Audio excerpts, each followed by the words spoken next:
Di antara program-program perjuangannya Gandhi ada namanya Gram Swaraj. Gram Swaraj ini artinya, Swaraj itu artinya self-rule. Self-rule ini kalau bahasa Indonesia mandiri. Jadi kemampuan seseorang bersandar pada dirinya sendiri. Atau pakai istilah, kalau Bung Karno itu pakai istilah berdikari, berdiri di atas kaki sendiri. Jadi orang mandiri itu namanya Swaraj. Nah, gram itu desa, village. Jadi gram Swaraj itu village self-rule. Jadi membangun desa yang mandiri. Desa yang mungkin sederhana, tidak wow, tapi desa ini mampu memenuhi kebutuhannya sendiri. Nah, ini proyek ini dalam perjuangannya Gandhi namanya Gram Swaraj. Nah, ini ada kalimat bagus dari Gandhi. Merekonstruksi desa kita tidaklah mungkin sampai kita sampai pada titik di mana mereka tidak lagi dieksploitasi. Produksi skala besar dan komersialisasi hanya membawa kepada kompetisi dan marketing yang tidak terkontrol yang bisa menyingkirkan dalam tanda petik masyarakat pedesaan. Maka kita harus mencari cara membuat desa-desa mampu mandiri. Ini upayanya Gandhi zaman itu agar desa ini kan selalu jadi sasaran penjualan, produksi skala besar. Mereka itu kalau ingin nyari untung, ya promosi ke desa-desa. Bahkan sampai level yang tidak masuk akal. Berapa minggu yang lalu saya lupa itu kan saya ceritakan masyarakat tertentu yang kalau sedang panen apa terus belanja besar-besaran barang-barang elektronik termakan oleh promosi. Padahal di desanya belum ada listrik. Akhirnya kulkas dibuat almari, akhirnya mungkin mesin cuci dipakai jadi kolam untuk mandi misalnya. Jadi tidak cocok, tapi mereka dimakan oleh industri skala besar. Dan ini solusinya adalah ya desa-desa itu dia harus mampu mandiri. Kalau tidak ingin ditelan oleh gelombang kapitalisme, gelombang marketing yang tidak terkontrol, yang sasarannya selalu masyarakat desa. Itulah nanti namanya Gram Swaraj.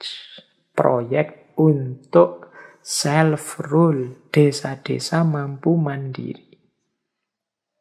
Saya tidak tahu, mungkin di antara teman-teman ini ada aktivis-aktivis di masyarakat. Cobalah menggali di tempat itu ada sumber daya yang bisa dikembangkan apa, kebutuhan masyarakatnya apa, kemudian bisa tidak kebutuhan itu dipenuhi oleh sumber daya yang ada di desa itu sendiri. Kalau bisa, maka desa ini akan bisa mandiri. Dia memenuhi kebutuhannya sendiri, tidak butuh bersandar pada orang lain. Nah, bagian dari Gram Swaraj ini ada nanti istilah Swadesi. Kalau ini mungkin teman-teman sering mendengar ya perjuangannya Gandhi yang namanya Swadesi. Swadesi itu jiwanya Swaraj tadi. Untuk bisa mandiri ada Swadesi. Swadesi, Swa itu artinya diri, Des itu artinya negara. Itu kalau arti letterleknya negara sendiri. Maksudnya apa? Swadesi itu gerak yang menganjurkan masyarakat membeli menggunakan barang buatan sendiri. Cintailah produk-produk kita sendiri. Nah, ini gerakan ini namanya Swadesi. Jadi ketika kita membeli produk kita sendiri, nanti buahnya adalah kita mandiri. Kalau kita mandiri, kita tidak tergantung yang lain. Wong kita sudah bisa memenuhi kebutuhan kita sendiri. Apa sih Pak ruginya kalau kita membeli di luar, kalau kita mencari keluar? Menurut Gandhi, ada kalimat begini dari Gandhi. Swadesi itu panggilan bagi konsumen untuk waspada terhadap bahaya yang ditimbulkan dari mendukung industri asing, industri mereka, para penjajah, yang menghasilkan kemiskinan dan berbahaya bagi para pekerja dan manusia serta makhluk-makhluk lain. Jadi produknya mereka itu, karena yang memproduksi mereka, itu kan mungkin penjelasan luasnya begitu. Karena yang memproduksi mereka, maka pertimbangan-pertimbangan nilai, manfaat, efektivitas, guna, dan lain sebagainya, ya versi mereka. Kita yang hanya konsumen, akhirnya mau atau tidak mau mengikuti gaya dan versinya mereka. Karena kita menggunakan produk mereka. Lama-lama kita bisa kehilangan jati diri kita. Kalau sudah kehilangan jati diri kita, ya kita akan jadi manusia versi mereka. Ini alamat tanda sudah kehancuran sebuah bangsa. Disinilah kuncinya Gram Swaraj dan Swadesi. Jadi membeli barang sendiri, memproduksi sendiri dengan sumber daya yang dimiliki. Inilah yang diinginkan sebenarnya oleh Mahatma Gandhi. Teknologi tepat guna, Gram Swaraj, dengan intinya adalah Swadesi. Baik, sekarang kita perhatikan lagi, apa sih cirinya teknologi tepat guna itu? Cirinya teknologi tepat guna itu biasanya yang pertama, teknologi yang tidak terlalu rumit, tidak terlalu tinggi, tidak terlalu membutuhkan skill yang luar biasa. Kalau membutuhkan skill luar biasa, akhirnya kita butuh orang lain. Manfaatkan saja sumber daya yang ada di sana. Itu ciri pertama. Jadi tidak terlalu rumit. Kalau terlalu rumit nanti masyarakat desanya tidak bisa muter, tidak bisa mengoperasikan, tidak bisa memfungsikan. Akhirnya butuh orang luar juga. Cari teknologi yang mereka bisa mudah menangkap, memahami, menjalankannya. Yang kedua, bersifat labor intensif, bukan capital intensif. Jadi, teknologi yang memanfaatkan sumber daya manusia di sana tidak sekedar mengandalkan modal yang besar. Jadi fokusnya adalah yuk bareng-bareng kita kerjakan sesuai dengan kemampuan yang ada di sini, sumber daya manusia yang bisa dimanfaatkan di sini. Jadi labor intensif, bukan kapital intensif. Kalau kapital intensif itu ya nunggu modal, nunggu suntikan biaya, itu kapital intensif. Biasanya kalau sudah masuk uang, masuk biaya besar, kapital besar, itu lahir tadi manusia dengan greed-nya, dengan keserakahannya. Ini juga nanti bisa bahaya. Jadi ciri yang kedua, labor intensif, bukan capital intensif. Ciri yang ketiga, produksi ini bisa dikonsumsi oleh masyarakat lokal. Yang pertama-tama ini, karena memang untuk memenuhi kebutuhan masyarakat lokal. Dan memutus mata rantai. Kadang-kadang kan ada mata rantai seperti ini. Sebenarnya sumber daya di desa ini, di wilayah ini, di negara ini cukup. Bahan mentahnya ada di situ. Tapi karena SDM-nya tidak terlatih, terus diekspor dulu bahan mentah ini, diolah di luar sehingga jadi barang jadi, baru terus diimpor kembali ke kita. Nah, ini yang mubazir, proses produksi yang merugikan kita. Jadi produksi untuk konsumsi kita sendiri, wong kita yang butuh ya harusnya kita bisa mengelola bahan mentah tadi sendiri, tidak impor dari luar. Wong ya bahannya sudah ada, tinggal melatih orangnya untuk mengolah bahan tadi. Nah, teknologi tepat guna itu teknologi yang bisa memutus mata rantai ini. Mata rantai ekspor bahan mentah dan impor barang jadi. Karena ternyata sumber daya kita untuk mengolahnya kurang. Kurang mampu, kapasitasnya kurang. Sementara sumber daya, resource alamnya itu memadai. Bahan mentahnya ada. Nah, ini teknologi tepat guna itu fokus pada yang ini.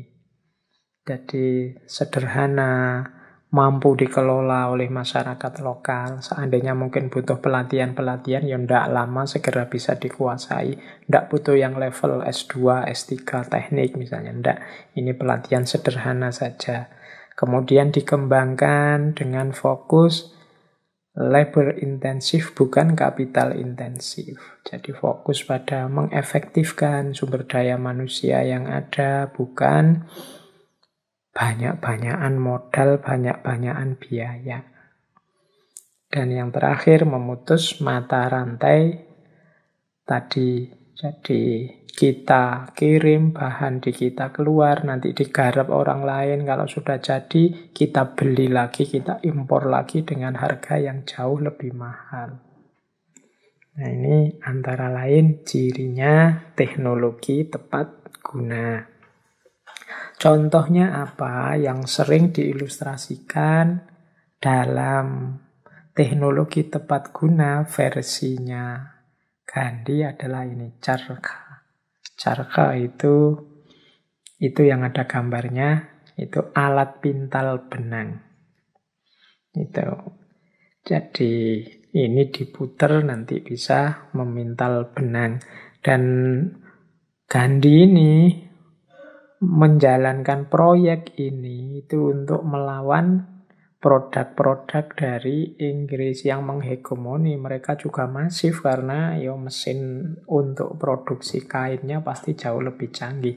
Tapi Gandhi ini mengumpulkan orang-orang yang pengangguran, dipecat oleh pabrik di masyarakat sehingga tidak punya pekerjaan karena hadirnya mesin-mesin. Ini kalau dalam sejarahnya bisa ribuan orang yang diangkat yang bisa bekerja seperti yang dilakukan oleh Gandhi ini. Jadi bisa lahir semacam pabrik kain yang baru, tapi tradisional versi mereka. Tujuannya untuk memenuhi kebutuhannya sendiri, tidak muluk-muluk.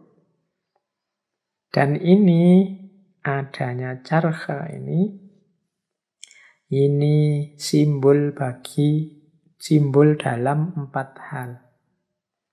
Yang pertama, simbol kekuatan ekonomi. Jadi simbol kekuatan ekonomi itu ternyata masyarakat kita tanpa tergantung di luar itu mampu memenuhi kebutuhannya sendiri. Bisa memproduksi kain, mungkin bisa menjual kainnya sehingga memenuhi kebutuhan hidup dari situ. Ini jadi dasar kekuatan ekonominya masyarakat. Yang kedua, simbol kemandirian. Kalau sudah begitu kan berarti terus masyarakatnya mandiri. Tidak tergantung dengan produk-produk luar. Yang ketiga, membiasakan namanya minimal consumption. Yang paling berat sebenarnya yang ketiga ini. Apalagi hari ini kita sudah terlanjur masuk gaya hidup yang konsumtif. Berarti kalau kita masuk ke ranah istilah ini, minimal consumption, itu berarti ya kita mengurangi konsumsi-konsumsi yang tidak perlu. Kalau tidak percaya, coba deh teman-teman membuka lemarinya sendiri-sendiri. Di lemari teman-teman ada berapa baju? Kira-kira dari sebanyak itu baju itu makainya kapan, apalagi zaman pandemi ini. Itu pun kita masih tergoda terus untuk membeli baju-baju lagi. Begitu buka HP, nanti ada promosi dari market-market online itu, terus kita pingin, ini ada baju baru, bagus, murah. Begitu beli, kecewa. Terus ada lagi, ingin beli lagi. Jadi, kita boros di consumption. Kita bangsa yang konsumeris. Nah, latihan kayak Gandhi ini apa? Minimal consumption. Gandhi tidak cuma ceramah, beliau juga mencontohkan langsung. Coba dilihat gaya berpakaian, gaya hidupnya Gandhi. Ini yang disebut minimal consumption. Kalau kita mampu minimal consumption, kita tidak akan tergantung orang lain. Pasti kita bisa memenuhi kebutuhan kita sendiri. Dan yang paling penting sebenarnya yang nomor 4 ini. Perlawanan terhadap hegemoni dominasi Barat. Ya kalau di India kasusnya ya Inggris. Jadi penjajah itu kan kadang GR. Kalau tidak ada mereka, tidak ada masyarakat terdidik, tidak ada alat-alat modern yang masuk, tidak ada kecanggihan-kecanggihan Barat diperkenalkan. Nah, gaya model Mahatma Gandhi ini antitesis terhadap promosi-promosi budaya Barat yang diperkenalkan di India saat itu. Jadi seolah-olah ingin menunjukkan bahwa meskipun tidak membeli produk-produknya Barat, kita bisa memenuhi kebutuhan kita sendiri. Dan ada banyak hal yang mereka tawarkan yang kita tidak butuh kok. Kita butuhnya cuma ini untuk hidup. Karena hidup ini tidak sekedar memenuhi selera ketamaan fisik. Itulah minimal consumption. Jadi mesin Carta ini simbol kekuatan ekonomi, simbol kemandirian, simbol minimal consumption, simbol perlawanan terhadap hegemoni dominasi Barat.